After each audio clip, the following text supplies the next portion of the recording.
各位同学好。这个章节我们要跟各位讨论的部分是 AI 工具生成色彩方案，还有风格定义的部分。我们要透过 AI 去建立角色的色彩，还有视觉上的风格，然后运用人工智慧的演算法，然后快速去探索多样的一个配色的方案，然后很精准的去定义整个角色的视觉风格，然后去提升整个设计的效率，还有创意的边界。那我们本身这个章节的一个学习目标呢，有下列3个。第一个，希望透过 AI 的一个工具生成方案，然后透过 AI 的一个提示的技巧，去根据角色的性格，还有他故事的背景，然后快速去阐述多种专业而且具有协调的配色的组合。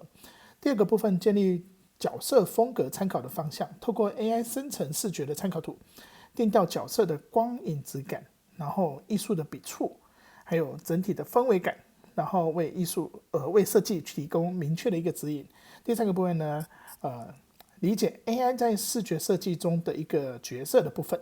理清 AI 作为灵感辅助工具的一个定位，然后学习如何在创作流程中有效去整合 AI 产出个人人为的设计决策这样。所以我们是要透过 AI 的部分去提升设计效率，还有它本身的一致性的部分。那我们来谈谈 AI 在色彩设计当中的一个应用的一个形态。AI 辅助色彩还有风格的生成里面，我们可以先透过配色的方案，好去快速生成，还有产生多种版本。好，依据整个关键词的一个快速产生，可以产生多组和谐还有配色的组合，然后可以透过这样的方式呢，去大幅的去减少我们错误的时间。好，就是我们在设计里面讲的 try error 的部分。好，那节省就是可以节省时间，提高效率这样，然后为角色设计能够提供很丰富的色彩灵感，还有它的一个可能性。第二个部分呢，就是参考图像的部分 ，reference image 的部分啊。那我们能够比较具象化，因为很多同学在绘图的部分的技巧并不是那么的完善，而且每个同学的那个绘图技巧的一个背景参差不齐。那我们透过 AI 的部分呢，透过语义的一个输入，能够大幅减少我们在思考设计创作的一个落差，因为让它让整个设计的具象的部分比较容易去快速去认知到我们的设计的一个偏差。所以通过大量生成那个高品质的参考图，好，然后做我们那个 Moonboard 的一个素材，然后将抽象的一个部分把它概念的具体化，然后帮助我们的团队的成员能够精准去产生沟通设计的一个意图。然后视觉风格的部分呢 ，visual styles 的部分呢，我们可以去做一个风格上的探讨，还有做艺术上的定调，然后透过文字的描述定义水彩、油画，或者是赛博朋克等不同的一种特定的视觉风格，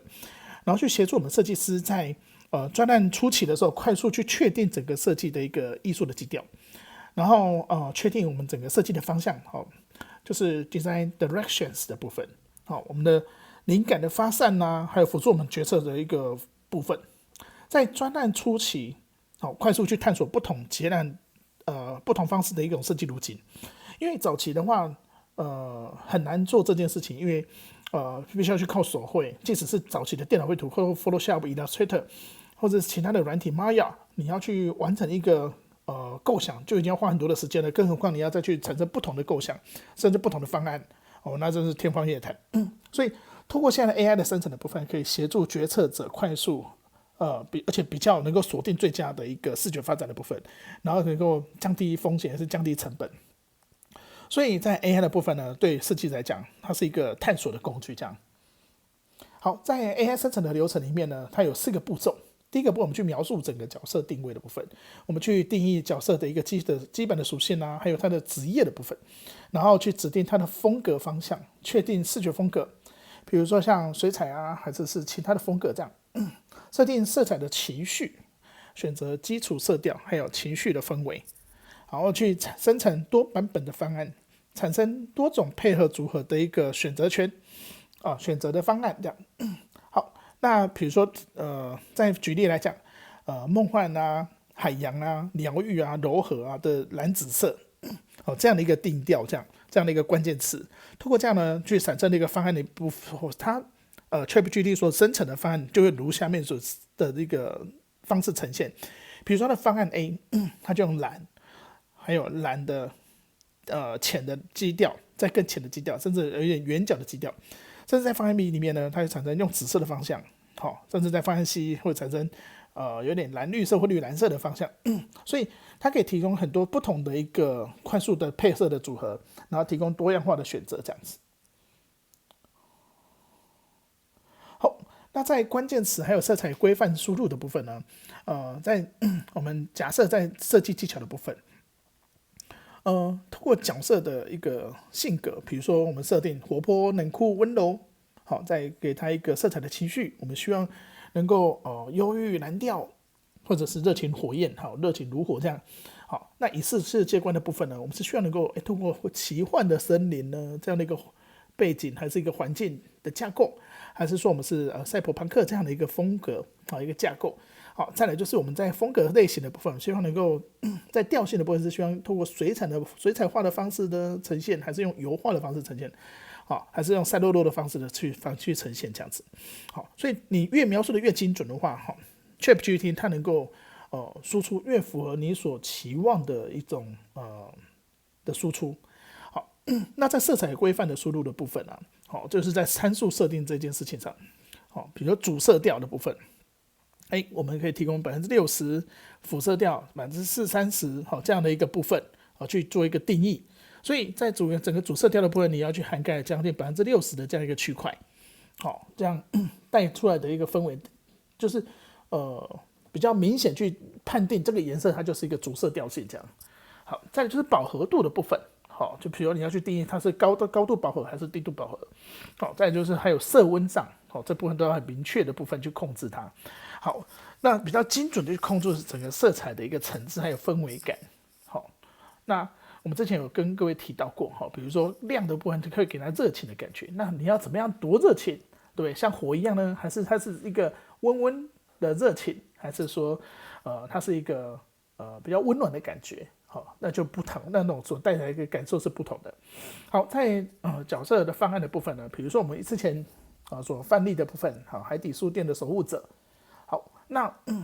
这样的一个定调，我们所谓的主色调是用深海蓝，因为它是在深海的一个海底书店，所以它的色彩设定呢，它就是用Ocean Blue，它编号3BB2F6这样的一个色彩编号。好，那它应用部分就用在角色的皮肤啦，或者是主体的服饰啊，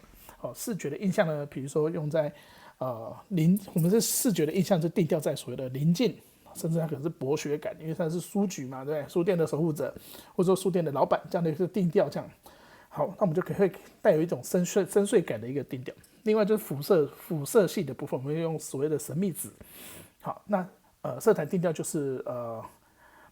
Mystic Purple。好，那应用的部分可能会用在所谓的触手的末端啊，配件的一些配饰啊，好，或者是视觉的印象，比如魔幻、优雅或者是梦幻感。那在点缀的部分，我们可以点缀一些魔法金。好，那色彩的部分就 Magical。